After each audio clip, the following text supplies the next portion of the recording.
Good afternoon, everyone, and I've got another game review for you today, and this one I am really excited to talk to you about. I just finished this game, and I absolutely loved it. So today we are going to talk about Road 96. This is an indie game that came out last year. It is currently available on Xbox Game Pass, and I absolutely love this game. Xbox Game Pass is still the absolute best way to try indie games of this sort, and I would highly recommend it. Except, and I'm going to give a trigger warning right now, if you do not like talking about politics or any reference to politics in your games, don't play this game. It is just going to annoy you or piss you off or get you down and depressed, and I get it. No judgment here. I get wanting an escape. The world sucks right now. Politics sucks right now. There's no judgment here, but this game is very political. It is very on the nose. It does not try to hide who or what it is referencing in its story. So if you don't want any of that in your games, just stay away and you're good. It doesn't matter. You don't need to think about it. All right, but for everyone who does want to hear about it and decide if they want to play it or just see what's going on, let's talk about it. So, Road 96, I just finished this game, and I had a ton of fun with it. First things first, it took me about 5 to 6 hours. I played it for, a few hours yesterday. I finished it off in the first half of the day. Really quick play. It did not feel like it was slogging. The writing is really well done, so you feel good about it. The pacing is good. It is a fun game to play. It is well worth the minimal amount of time you have to put into it. It's very respectful of your time. So, in Road 96, you are a teenager, or at least the game starts off and you think you're just one teenager. You end up playing multiple teenagers. But you are teenagers who want to leave the country. The country is getting more totalitarian, more authoritarian, and you feel the need to leave. Now, in this case, the country is a fictional country called Petria, but as you play, it is very clear that it's referencing the United States, and you are trying to escape the United States and go across the border, the northern border. It's never referenced, was very clearly Canada, but here's the thing. There has been a wall built on the northern border, not to keep people out, but to keep people in, so that you don't escape. But teenagers are leaving the country, or attempting to leave the country of droves, because they do not like the direction that the country is going. So, you are one of those teenagers, or in this case, you end up playing as multiple teenagers trying to escape. Now, you do that through either hitchhiking, through getting a taxi, getting a bus. Occasionally, you can steal a car, or you can walk. Now, that is how the story plays out. So, as I said, you can play as multiple teenagers. So, you either get to the border and escape, or you can die. I did not realize you could die in this game.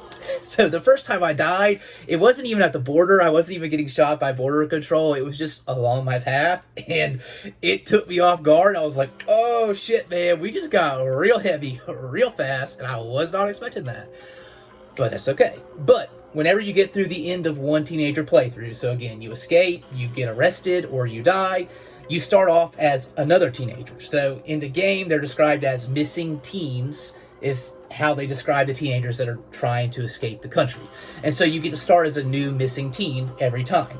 Now what happens, though, is the game takes place between June and September leading up to the next election. So time continues to pass even as you become a new teenager.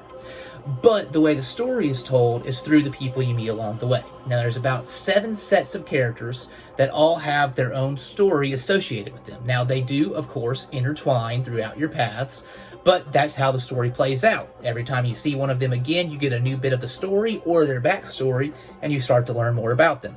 I only 100%ed one of those characters that I met along the way. I got about 80% on all the other ones, but the way that the story is told is really neat. I enjoyed the way that they told the story. Again, it's written really well. I liked the bits and pieces I got of the story. Like, there were certain character arcs that I kept hoping I was going to find more about. But here's the thing. You really can't control which character's backstory you're going to get next. It's random. It really is random. Now, I think there are ways that you might be able to kind of, like, if you get a taxi, you might be able to see a certain character more than others. But really, it all seems to be random. There doesn't really seem to be any kind of control. I enjoyed that, though. I really enjoyed the way the story was told. Now, gameplay-wise, there's not much gameplay other than, you get to make choices, like how you travel, or if there's, dialogue trees, but your character is silent. You don't have a name because you're switching teenagers. You're just always the teen, or him, or for certain characters, you're homegirl, and, stuff like that. But It's a really great game. The story is told really well, and I did appreciate that even though a game was as political as this game is very clearly being, and again, it is very clearly political. It doesn't try to hide that, but they told the story in such a way that it did not get to be obnoxious. I could very easily see how someone could think that, especially if you don't like politics in your games, going back to what I said at the beginning.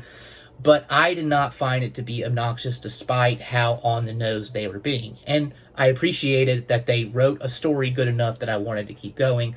I enjoyed the characters. All of the characters end up being deeper the further you get into meeting them along the way. You grow to like some more than others, but it's okay. You know, these characters are supposed to be real people, and that's just how it is. But I think this game is worth playing if you can put up with the politics. If you can't, again, we get it.